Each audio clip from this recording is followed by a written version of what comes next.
we've got this video from Atrioc here, and I don't know that I've reacted to an Atrioc video before.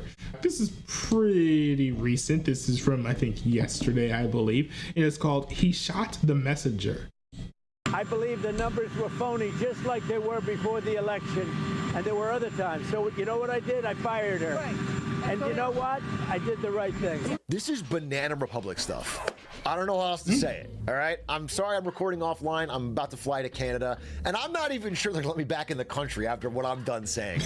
Okay, listen, what? You might have noticed, if you're watching the markets today, that they're a bit jittery, a bit down, quite down, especially the Dow. The reason they're down is two parts. Number one is a fresh round of tariffs that Trump announced, 50% on Brazil and a bunch of other ones that are supposed to come out in 6 days on August 7th.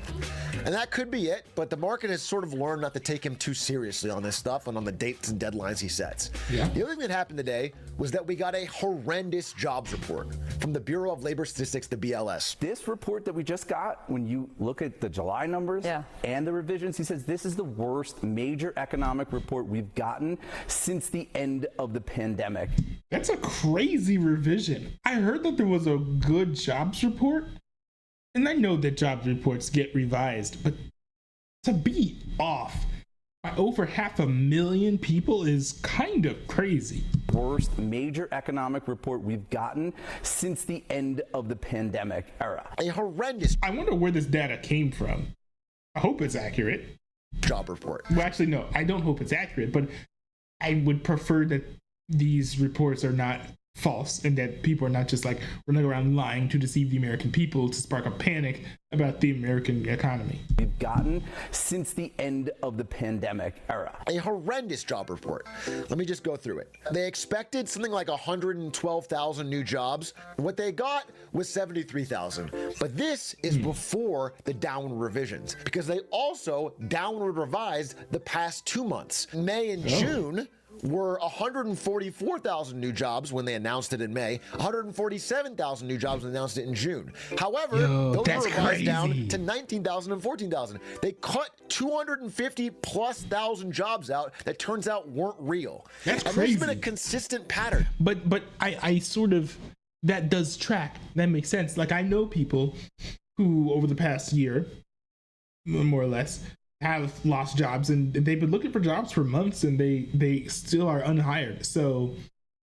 you know, I think that this is finally the data starting to reflect the reality. I think Atrioc in a prior stream or video or something, he had said, you know, I think he had quoted Mark Zuckerberg or somebody who had said, you know, if like the collective claimed experiences of like the majority of people are saying one thing, but the data is saying something else, then the data is wrong. And it feels like maybe data is catching up to the experiences of real life Americans. Consistently, since basically 22, the BLS has consistently over-announced jobs and then revised it down. And the downward revisions are getting big. So this implies... Yo, upward revisions are crazy. Look at those upward revisions in like 2021. And then revised it down. And the downward revisions are getting big. So this implies, based on this pattern, that even this terrible, anemic 73,000 number from this month is probably going to get revised down too. These are really bad jobs numbers, especially... Honestly, if that number gets revised down, I would imagine that it would be in the negative at this point, looking at the trajectory from the 2 prior years, and that is not good. I mean, we look at the chart. There isn't even. I mean, I guess it only goes back to 1 year, but there's no bar on this chart that goes into the negative.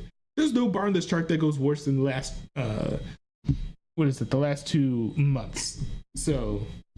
From this month is probably going to get revised down too. These are really bad jobs numbers, especially if you drill into where the jobs growth is coming from. Where are these few jobs even getting hired in? Turns out they're in healthcare and social assistance employment. Our entire country, the only job growth is happening to care for the old and sick. As we get older and sicker as a nation, there is some job growth in taking care of that. But everything else... Well, hey. You know, let's be fair. It's good that sector is growing, because I was actually thinking about this. Our society is kind of going to become top heavy, like Japan. I think Japan and South Korea are having this problem. I think maybe South Korea more so, where it's like majority of people are old and there are barely enough young people to take care of them. So it's good that that sector is growing, because we are kind of going to be able to brace ourselves for that reality. Every other private sector employment is down. So outside of government jobs and healthcare jobs, we're not seeing any growth in this economy. And I promise you, some of you are feeling this if you're looking for a job right now. If you're talking to regular people looking for a job, you're feeling this. But that's not the only thing, okay? Yes, this was a bad jobs report. Yes, this confirms that we're seeing some real shakiness in the labor market. Even as unemployment remains relatively low, it's ticking up. And again, I've talked about this before, this number is underreported because of the number of people not filing for unemployment due to gig work. Uber is preventing this number from flying, but it is a lot higher for real well-paying jobs than you'd expect, okay? But all that aside, a while back, I talked about China, and I made fun of the fact that China had rising youth unemployment. The number was going up, and so they stopped publishing the number. And then a few months later, they came back with a new formula, and it was way lower. And I made fun of that because it's obvious what they're doing. The number made them look bad, so they stopped publishing it, and they changed it. And I thought, well, that's not going to happen here, right? Well, wrong.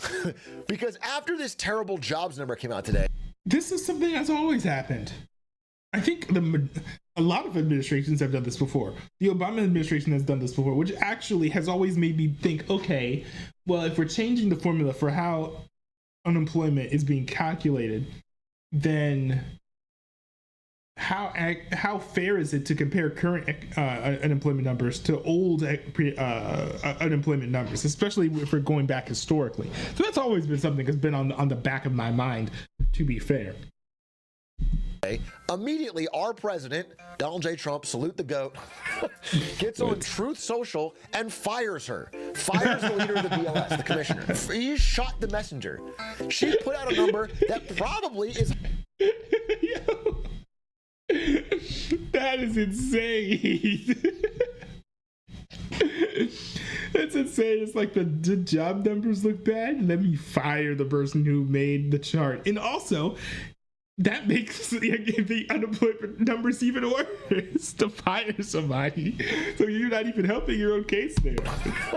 Gets on Truth Social and fires her. Fires the leader of the BLS, the commissioner. He shot the messenger.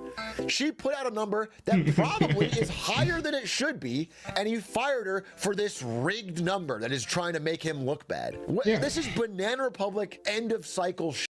Yeah, it's absurd, man. It's crazy. We can't even trust the data. He's going to put in a puppet that's going to say we have 10 million new jobs in August. But let's be real. I think we can all tell what direction this is headed in. The unemployment rate is ticking up. Good jobs ticking down. We're a nation of the caring for the old and sick. There's one area I do want to talk about. But first, let me continue a little bit. This is our current employment statistics. Actually, I'm sorry, this is an older graph, but it compares the number that comes out from the BLS, even the revised number, and then a separate methodology from the quarterly census of employment and wages. Now, this is important because this is very delayed. It takes a year plus to publish, but is way more accurate. This is the one like you could get the most accurate depiction from. And if you look at this, it is trending terribly. So the idea is, based on this, which is a leading indicator, a lagging indicator, it takes a while to catch up to the modern data, but that we're headed in a really, really bad direction on employment and wages. And that once the data catches up to that, we'll see it for what it is. And that's where we find ourselves.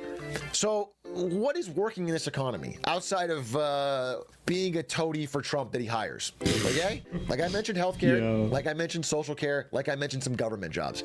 Outside of that, not only no growth, but negative growth, layoffs. Or the one other thing keeping this entire market up is big tech earnings, okay? Zuckerberg and his smart glasses. Meta just put out the revenue, their earnings report, and it was stellar. They beat on top and bottom line.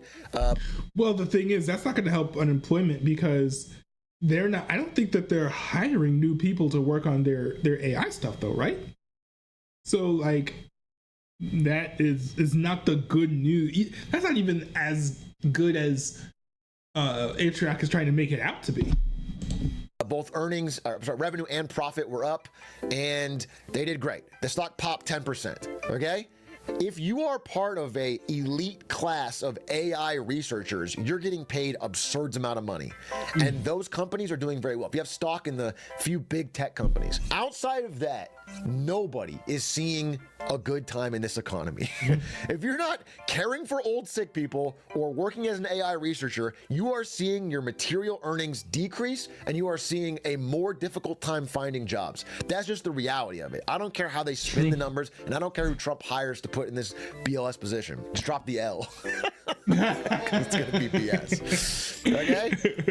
Yes, it's going good for Zuck. Yes, it's going good for NVIDIA. Jensen Huang signing. Microsoft had a good earnings beat. Most of the big seven outside of Tesla, is doing quite well. Yeah. Okay. Yo, hey, maybe if someone were to firebomb the headquarters of the other big tech companies, not saying that anyone should do this, by the way, of course, but maybe if someone were to firebomb the other big tech companies' headquarters, then there'd be an equilibrium, and then we would all see them tanking at the same rate. But that is not the sign of a healthy economy. I think it's fair to point out that the whole Tesla thing, their stocks going down is not indicative at all of their products. Their products are more or less fine, right? You can ignore the Cybertruck. Their products are more or less fine. The reason why their stocks are going down and tanking is literally just because of terrorism, not to do with the equipment failing, the cars being bad, X sucking, nothing like that. Outside of Tesla is doing quite well, okay? But that is not the sign of a healthy economy. By the way, worth mentioning that even among these tech earnings, Zuckerberg might come out and say people without AI glasses will be at a disadvantage in the future, which is an easy thing for someone to say who's selling AI glasses. But the actual AI or Reality Labs part of the company is still losing money. All we are seeing from these earnings is that Microsoft and Apple and Google and Meta are dominant companies, and their main business is doing well. And there's no real sign, even in these earnings, I listened to all the earnings calls, that they can actually tie that back to AI. Like Microsoft is making more money, but they forced Copilot into all their Office subscriptions. Does that mean AI caused them to be able to raise prices? I think they just raised prices. No one can go anywhere. Let's be real. The only person making real money is NVIDIA, who's buying, or who's getting chips bought from all these people. Anyway, enough said. Amazon, worth mentioning, they were the only ones to be a little more honest in their earnings, and they dropped. They basically said, yeah, we're growing. They had a pretty decent earnings, but we haven't really found a way to make AI profitable yet, and their stock didn't do that well. So it's interesting. It's interesting. I mean, they're facing a lot of competition from cloud. So I just want you guys to know that we find ourselves in a really weird day. And I wish I was able to live to talk about it more, but that's what's going on. Donald Trump is openly shooting the messenger. Even, my God, dude, even one of his biggest defenders, Mr. Wonderful from Shark Tank, went on CNN. Look, Kevin O'Leary. We had a bad print on jobs. And the reason I have my head in my hands right now is that, like, I always knew that Donald Trump's second term was going to be worse than his first term. I always knew this. I think I was the one saying this from the moment that he decided that he was running for president. But I think that it is his presidency is so rapidly careening into, like, maybe not calamitous failure, but certainly failure territory way faster than I ever expected. Like, one of Donald Trump's strengths in his first term was his steering of the economy. Right. I think that he did a fairly good job of that, more or less. He was able to incentivize production of both energy and products in a way that his predecessor was not. I just was rather impressed with his handling of the economy. Here, I mean, it just seems like he's fumbling the bag, and maybe some of these issues are not entirely his fault, but it doesn't seem like Trump is reacting to mitigate these problems. Now, I think that there should probably be like a rate cut or something. I've been hearing a lot of people who analyze the stock market saying, like, oh, these economic indicators, we were due for a rate cut months ago.